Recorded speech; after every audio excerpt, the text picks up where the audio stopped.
Hola a todos, el día de hoy nuestro grupo les va a hablar acerca de las técnicas de secuenciación de próxima generación. El grupo está conformado por Juan Sebastián Gómez, Sebastián David Hernández y quienes hablan, Daniel Steven Fuentes. Bueno, entonces comenzaremos hablándoles acerca de qué es la secuenciación de próxima generación. Entonces, esto se refiere al conjunto más reciente de tecnologías que han sido utilizadas para realizar secuenciación de ADN. Como se podrán imaginar, hay una gran variedad de técnicas de secuenciación y la mayoría de estas comparte un conjunto de características comunes que las diferencian de la técnica de Sanger. La primera de estas es que son altamente paralelas. Esto se refiere a que muchas reacciones de secuenciación tienen lugar al mismo tiempo. La segunda es que son a microescala. Esto se refiere a que las reacciones de secuenciación se realizan en un chip, que son mucho más rápidas. Esto es debido a que como las reacciones sean en paralelo, el tiempo en el que los resultados salen es mucho menor, bajo costo. Esto se da a la misma característica, dado a que las reacciones de secuenciación sean en paralelo, se pueden realizar miles de secuenciaciones, a diferencia de en otras técnicas en las cuales solo se puede realizar una secuenciación a la vez. Esto se refleja pues en este esquema en el cual vemos cómo el precio de una secuenciación del genoma humano ha disminuido a medida pues de que las técnicas de secuenciación fueron surgiendo entre los años 2007 y 2008. Y la última es que poseen longitudes variables. Esto se refiere a que cada técnica genera fragmentos de longitud variable y por ejemplo tenemos fragmentos cortos o largos. Este concepto se especificará mejor más adelante. Ahora les hablaré acerca de los usos que le han dado a estas técnicas. Por ejemplo, en medicina personalizada se han usado para realizar diagnósticos prenatales, exámenes de detección de recién nacidos e incluso diagnósticos de enfermedades raras. En enfermedades genéticas, como bien sabemos, las enfermedades genéticas se dan debido a mutaciones de genes específicos. Mediante la utilización de estas técnicas se ha logrado determinar el conjunto de genes mutados que generan una enfermedad específica.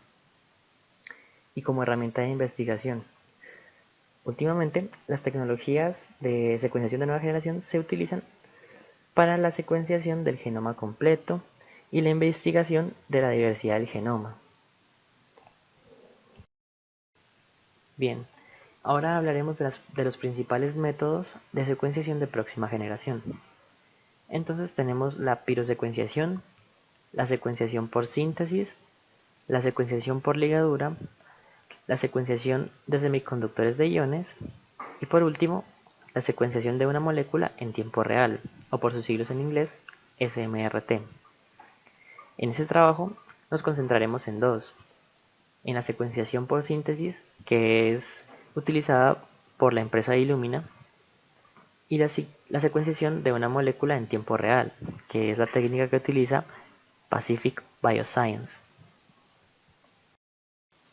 Bien, entonces ahora introduciremos nuestro trabajo de investigación, el cual se basó en el Plasmodium falciparum, el cual es un parásito que infecta a seres humanos siendo responsable de la malaria complicada, la cual está relacionada con la mortalidad debido a complicaciones cerebrales o hematologías principalmente.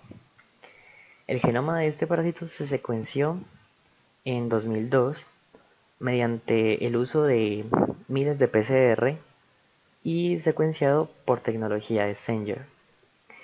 Sin embargo, aunque fue un punto crucial para la investigación de este parásito, no se lograron secuenciar muchas partes del genoma debido a que contenían un alto nivel de ATs en este mismo. Entonces, en Colombia se sabe que hay muchas regiones que son vulnerables a este parásito, por lo cual un equipo de investigación logró conseguir un presupuesto para realizar la secuenciación del genoma de este parásito utilizando técnicas de próxima generación.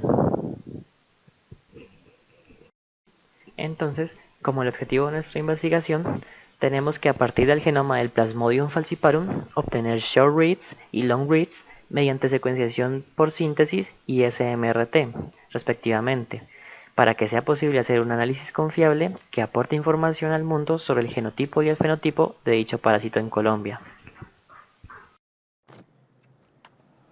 Como parte de nuestro objetivo es la obtención de fragmentos cortos de lectura o short reads, empezaremos por explicar la secuenciación por síntesis que es prestada por la empresa Illumina.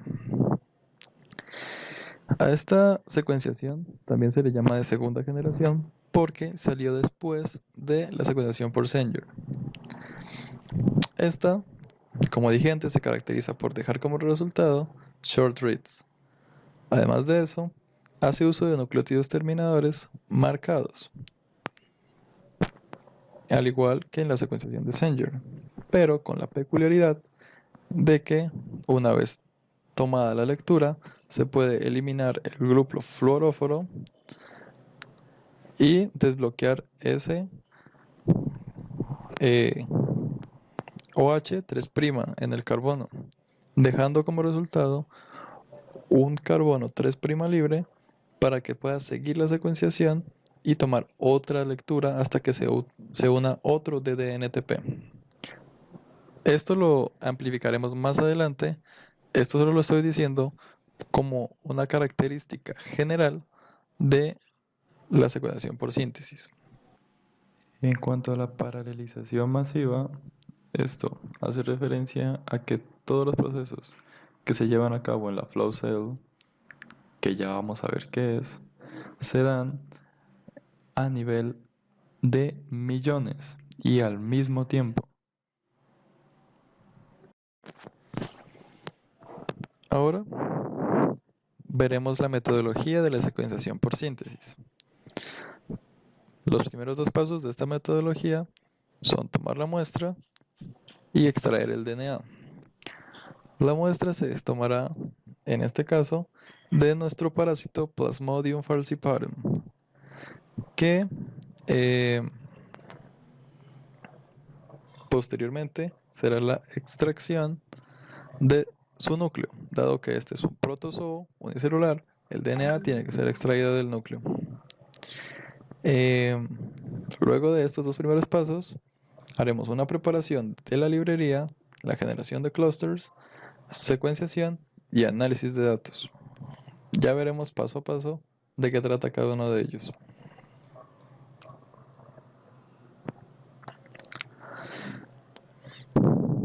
En la preparación de la librería, una vez tengamos nuestro DNA extraído, tenemos que hacer una fragmentación que se hará de manera estocástica o aleatoria por sonicación, que son ondas ultrasónicas que cortan el DNA en puntos aleatorios, o por enzimas transposasas, que básicamente hacen lo mismo, cortan el DNA en sitios aleatorios. Una vez tengamos nuestros fragmentos aleatorios, que serían en este caso estos secuencia gris, se le unirán unas enzimas ligasas que ligarán unas secuencias adaptadoras. Estas secuencias adaptadoras servirán para un proceso que se llama amplificación cíclica reducida, que ya explicaré a continuación.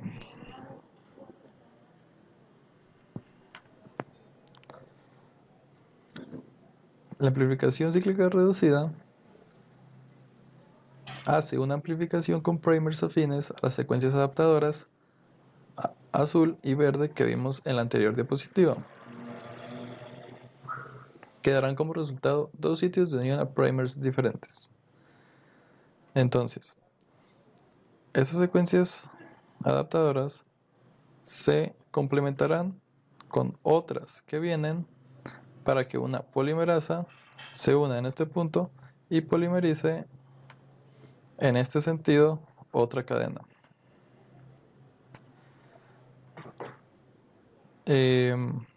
Como vemos acá, Eso nos da como resultado una cadena de la misma longitud, pero con este añadido.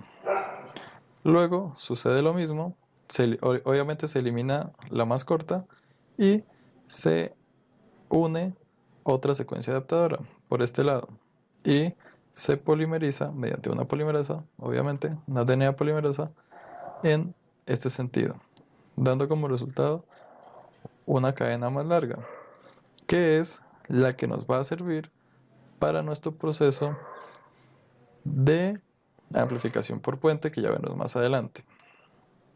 Estas cadenas más largas que nos quedaron como resultado contienen sitios muy importantes, que es la región de unión de los primers, que se unirán más adelante, y una región de complementariedad. También tienen una región índice, pero por recomendación del profesor no vamos a tocar este tema en esta exposición, dado que la complejidad de esto no va con los fines del curso.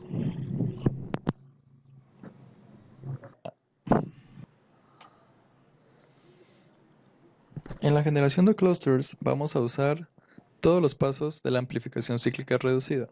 Pero antes de eso tenemos que saber qué es una celda de flujo o flow cell. Esta es una celda con microporos. En cada microporo hay un tipo diferente de óligo. Hay dos tipos diferentes de óligos y cada poro tiene un tipo diferente. ¿Con qué fin se hace esto? Ya lo veremos.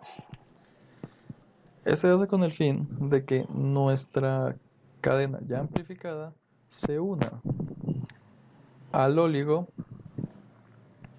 mediante su secuencia complementaria que se añadió en la amplificación cíclica reducida. Esto se hace con el fin de que una polimerasa se pegue a esta cadena y amplifique y polimerice en esta dirección otra cadena que nos va a dar como resultado algo como esto. Una vez tengamos nuestra cadena complementaria, nuestra cadena inicial, que es esta, será eliminada mediante desnaturalización y solo nos quedará la complementaria.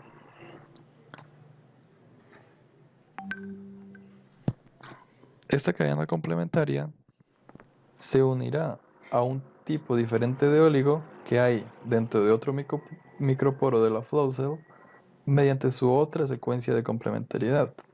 Esto causará que se polimerice en esta dirección otra hebra, dándonos como resultado algo como esto. A esto se le llama Bridge Amplification o amplificación en puente o PSR en puente.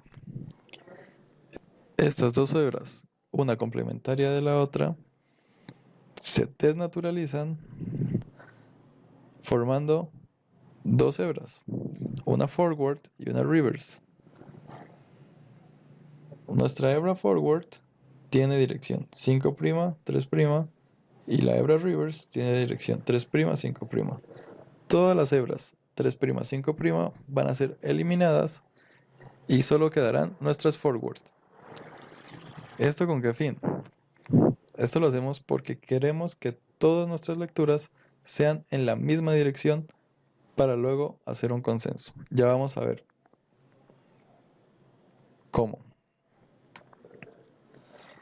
Bueno, todo este proceso que dijimos anteriormente sucede en toda la flow cell para crear esos clusters.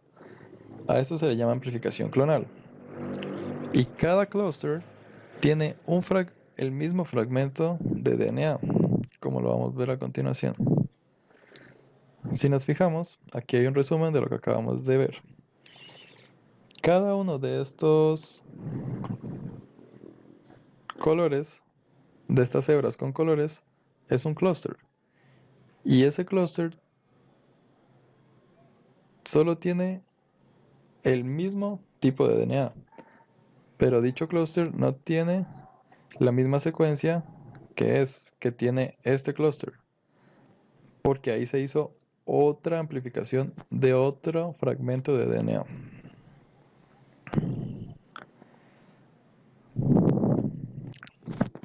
Luego de que una vez hayamos hecho nuestro proceso de generación de clusters, seguiremos con nuestro proceso de secuenciación.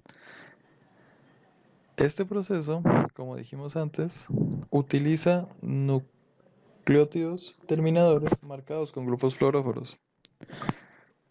Estos grupos fluoróforos servirán para dar la señal en el software.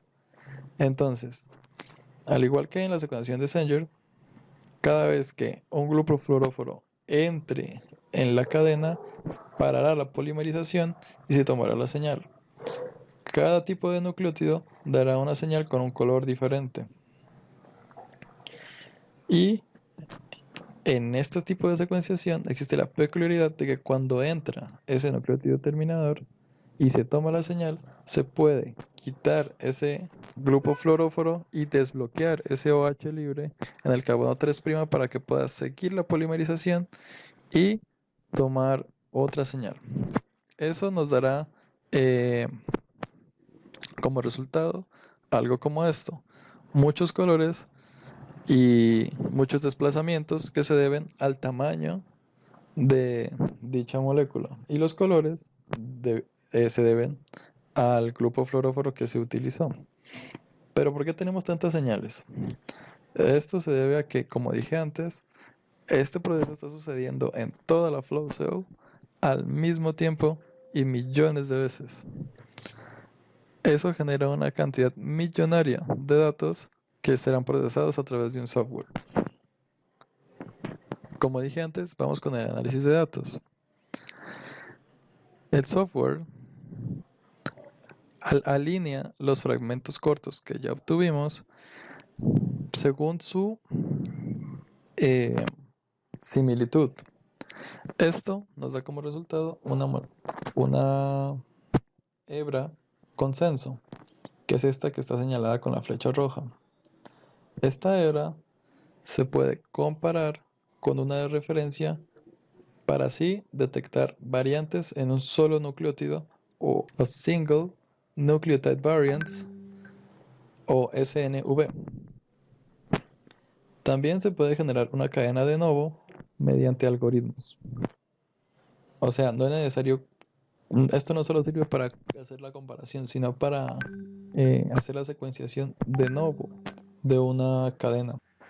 La presentación SMART o de tercera generación, producida por Pacific Bioscience, consta de la secuenciación masiva en tiempo real de fragmentos paralelos de ADN o ARN. Esta tiene la peculiaridad de producir long reads, los cuales consisten en lecturas de entre las 7500 a las 15000 pares de bases. Para la metodología de secuenciación SMART, vamos a tener que los dos primeros pasos son idénticos a los explicados anteriormente. Por otro lado, a partir de la preparación de la librería vamos a observar cambios notables, pues en esta no se aplican métodos de amplificación como en otras técnicas. En el apartado 4 vamos a ver bajo qué condiciones se carga la muestra en el equipo. En el apartado 5 vamos a ver cómo se da la secuenciación dentro del equipo. Y por último vamos a ver el análisis de datos. Primeramente vamos a preparar nuestra librería. Para ello vamos a adicionarle pues a nuestra molécula de ADN adaptadores de orquídea a cada uno de sus extremos. Como podemos ver, nuestra molécula de ADN viene siendo lineal, pero al ligarla con estos adaptadores de horquilla, vemos como sus extremos toman cierta redondez, lo cual nos va a favorecer que nuestra molécula tome una estructura circular. A este complejo le vamos a llamar SmartBell. Bueno, venimos de preparar nuestras librerías. A continuación le vamos a adicionar a nuestras librerías el primer y la polimerasa. Como podemos observar, el primer se va a unir a uno de los adaptadores de horquilla y la polimerasa pues se va a unir al primer. Una vez preparado esto, lo vamos a adicionar en nuestra celda SMART. Nuestra celda SMART está compuesta por múltiples cámaras denominadas ZMW o por su nombre en español, guías de onda en modo cero. Cabe resaltar que cada celda Smart puede tener hasta 1.000.000 de estas cámaras, las cuales proporcionan el volumen más pequeño disponible para la detección de luz.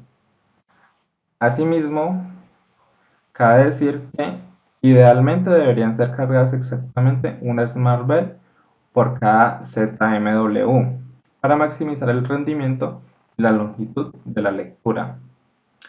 Como podemos observar, lo que acabo de decir se trata de una ocasión ideal, pues como se observa en la imagen, no todas las celdas tienen una Smart Bell en ellas. Esto debido a que el proceso no se da por difusión. Por ello, para tener una buena lectura, se recomienda que pues la cantidad de estas cámaras que hay en una celda Smart estén ocupadas de 1/3 a 1/2 de la mitad de las cámaras que hay en estas celdas. Bueno, entonces la reacción de secuenciación comienza en cada ZMW, en donde pues vamos a encontrar que la polimerasa está en la parte inferior de esta cámara inmóvil. Entonces lo que va a pasar es que pues la polimerasa unida a la Smart Bell va a empezar a incorporar nucleótidos marcados con fluorocromos a pues esta cadena nueva que pues se está polimerizando. Entonces lo que va a ocurrir es que al adicionar cada uno de estos nucleótidos, lo que va a pasar es que el enlace del nucleótido con el fluorocromo se rompa, y al romper ese enlace lo que va a haber es una emisión de energía. Y como dijimos anteriormente que el diámetro de la cámara proporciona el volumen más pequeño disponible para la detección de luz, esto va a ser captado por una cámara en tiempo real, que después esto se va a ver reflejado en una forma de gráficas. En esta figura se ve mejor representado lo que estaba explicando anteriormente. Entonces, lo que va a pasar es que el nucleótido va a ser incorporado a la secuencia por la ADN polimerasa. Al momento de ser incorporado este nucleótido, que como vemos está marcado con un fluorocromo, lo que va a pasar es que se va a producir una excitación de tal manera que se va a romper el enlace que une el fluorocromo con el nucleótido, con la base nitrogenada. Al romper este enlace, lo que va a pasar es que se va a emitir energía que pues el equipo va a detectar como un pulso. Entonces vamos a poder ver, digamos, la variación entre los diferentes nucleótidos dependiendo del tipo de pulso que emitan. Por ejemplo, aquí estamos viendo que al momento de incorporarse la citosina, se emite un pulso por un determinado tiempo y luego este cae. Este pues nos serviría como indicativo para predecir de alguna manera que pues ahí se ha adicionado una citosina en ese momento. Y aquí como otro ejemplo más adelante, vemos que pasa lo mismo cuando se adicionó una base nitrógena diferente, que pues aquí sería la adenina. Al momento de adicionarla se forma otro pulso, que es leído por el equipo. A su vez, podemos ver que también se detecta un tiempo entre pulsos, que esto pues ya lo explicaré en la siguiente diapositiva. Bueno, entonces para explicar un poco mejor lo del espacio entre pulsos, eh, esto nos puede servir para ver si hay ramificaciones en, pues el segmento de ADN que estamos secuenciando, ¿no? Entonces, por ejemplo, aquí tenemos D, que sería el ADN normal, sin ninguna ramificación. Y aquí tenemos E, que es la misma molécula que D, pero aquí tenemos una ramificación que sería un metil. Entonces, ¿esto cómo se observa?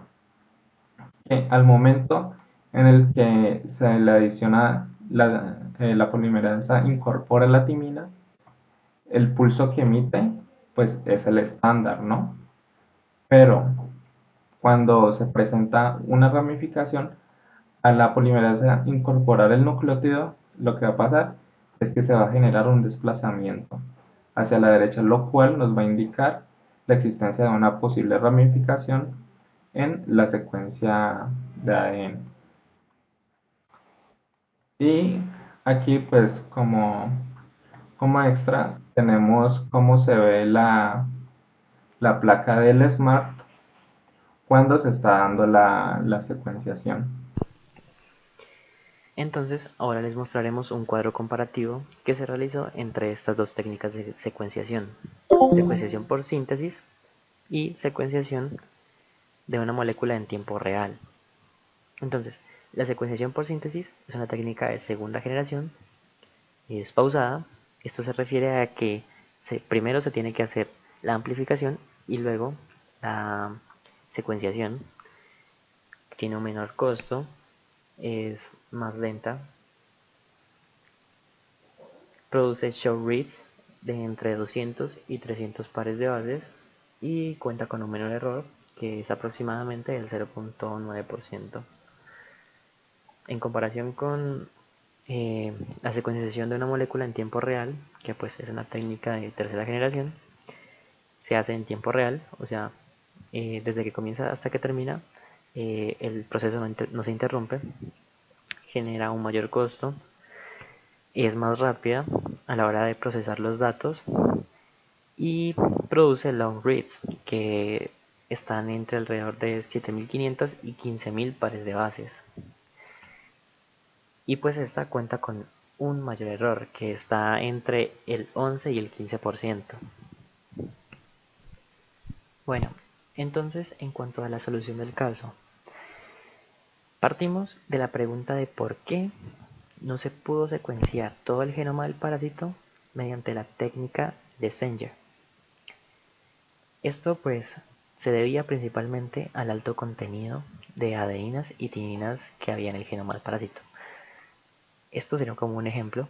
Aquí podemos ver repeticiones de bases a lo largo de una secuencia. Entonces, ¿qué pasa? Mediante la técnica de Sanger obtenemos fragmentos cortos de lectura. El problema era que no sabíamos a qué parte de esta región pertenecía ese segmento que habíamos obtenido. Entonces, nosotros planteamos como solución a este problema utilizar las técnicas de Illumina, que es secuenciación por síntesis, y la de PacBio, que es la secuenciación de una molécula en tiempo real. Entonces, mediante la utilización de la técnica de PacBio, obtendríamos long reads que nos darían una visión amplia de toda la cadena del genoma del parásito. Y mediante la utilización de la técnica de Illumina obtendríamos fragmentos cortos que nos van a determinar espacios específicos del genoma. Y mediante algoritmos podríamos complementar estas dos técnicas para obtener una secuenciación completa del gen del parásito. Y bueno, pues por último, como conclusiones, tenemos que las técnicas de secuenciación de próxima generación son herramientas efectivas para evaluar la expresión genotípica y fenotípica de los genes del Plasmodium falciparum. Y las técnicas de secuenciación de próxima generación superan la limitación que presentaban los métodos de secuenciación anteriores.